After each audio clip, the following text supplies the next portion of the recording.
I'm Jenni Carlson here with Ryan Aber. We're in Stillwater, where Oklahoma has defeated Oklahoma State 74-72. Ryan, it was bedlam in every sense of the word. Came down to a last-second shot by Jeffrey Carroll that just rimmed out for Oklahoma State. A furious rally there at the end. And we have to start with Jawun Evans, the Oklahoma State freshman. 42 points tonight, a freshman record, the third highest scoring game by any Cowboy. And the Sooners really didn't have an answer for him. No, they didn't at all. And Evans, the crazy thing about it is Evans didn't do it by just sitting out beyond the three-point line and chucking it up. I mean, he only had 2 3-pointers the entire game, was being really aggressive to the basket. I believe he was 18-31 from the floor, and he just sort of willed the Cowboys into this game in the final minute. I mean, they were down by 8 or 9 late, and he scored 9 points in the final minute of this game to keep them alive. But in the end, they gave Jeffrey Carroll the shot. Jordan Woodard came out to defend it, and the shot looked pretty good.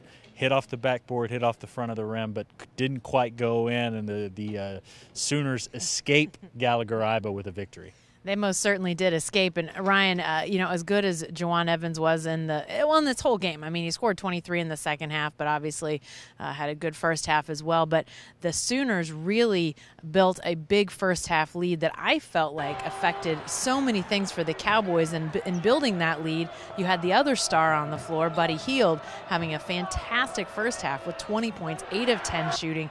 I mean, in sort of the same way that Sooners didn't have an answer for Evans, Cowboys didn't have an answer for Buddy there early in the game. Yeah, no doubt about it. Hield was fantastic early in this game, 8 of 10 before the break, scoring beyond the arc with the big 4 3-pointers early, and also being very aggressive to the rim, showing off the ball handling skills that have made him such an improved player over a year ago. A lot of that stuff disappeared, though, in the second half. Really stopped being aggressive toward the basket, had 6 turnovers and only 6 points after the break, and showed sort of looked a little bit like the player we saw last year at times, where things could just fall apart on him in the second half. But they found a way to come out with a victory. Isaiah Cousins made some big shots down the stretch. Jordan Woodard was very effective, especially at the free throw line in that final minute, as the game tightens up a little bit. But the Sooners have to feel very fortunate to get out of here with a win. But there are some troubling signs that we saw tonight that could warrant watching down the road, even on Saturday when OU plays West Virginia. Well, as you mentioned about Evans and his heroics in the final minute, sort of on the flip side of that, you've got Buddy Hield with 3 turnovers in the final 62 seconds of the game. He finishes with 10 turnovers in this game.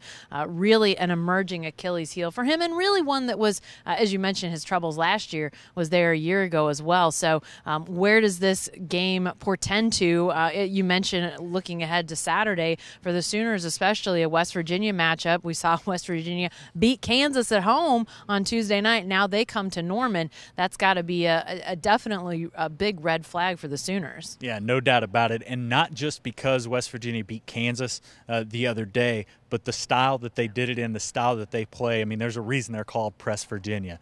They average nearly 21 turnovers forced a game, and OU has turned the ball over 39 times in the last 2 games. They cannot afford to be that careless with the ball. Now, Isaiah Cousins and Jordan Woodard are going to have to handle the majority of that, being the 2 point guards on this team. You would hope that Buddy Hield wouldn't be affected as much by their pressure, but it's certainly something to watch come Saturday. Yeah, and while tough game remains this week for the Sooners, tough stretch remains also for the Cowboys as they have games against Kansas. Texas on Saturday. Yeah, I mean, just a ton. This is a really rough stretch of their schedule with Texas on the weekend, and then obviously that Kansas game coming up. So you will have to wait and see if a good performance tonight in Bedlam catapults them. Maybe they are able to score an upset victory, but everything seems topsy-turvy right now in the Big 12. Hey, let's hear what players and coaches had to say after this game Wednesday night here at Gallagher-Iba. But he's a special player. He's got a great feel for the game, just a great feel for an understanding of the game. When to drive, when to pull up, when to shoot the floater, when to shoot a 3, when to pass. And I think you saw it all. A lot of times he ran in there for a layup. Sometimes he shot the floater. He made some 3s. He kicked it for shots. One of the special performances, I think, probably any OSU player in a Bedlam game, especially from a freshman. My teammates just gave me the confidence the start of the game, just telling me, this your type of game. So coach just put the type of plays, and I just got inside. Well, we just locked down on defense. Our defense is the main key for us. Coach speak about it all the time in practice before games. So that's what we did, and just fell short. No surprise, it was a hard-fought game. I thought guys on both teams really battled. Thought O State guys did a terrific job. Especially they're late getting back in the ball game. No surprise about their fight. They always do that. And I thought in watching tapes of them on the year, that's the thing that stood out consistently that our guys noticed in watching tapes, how hard they've competed and how hard they fought. So I feel great to get out with a win. We didn't handle the last minute very well, and certainly to win and learn is better than to not win. But we've got to play a lot better. It is more aggressive. It was too. So I didn't really let the game come to me like how I did in the first half. I just create too many turnovers and let them get the benefit of me.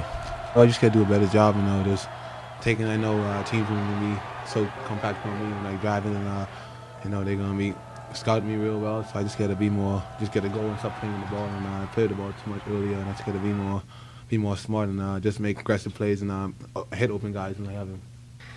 We made a few adjustments at halftime defensively, and I was proud of our team adjusting like we had to. We made some pretty significant adjustments that we had to make and change some things defensively that helped us. And proud of their mental approach in that aspect. And then obviously had a really good performance from Jawun and everybody really in the second half. I thought everybody really played well.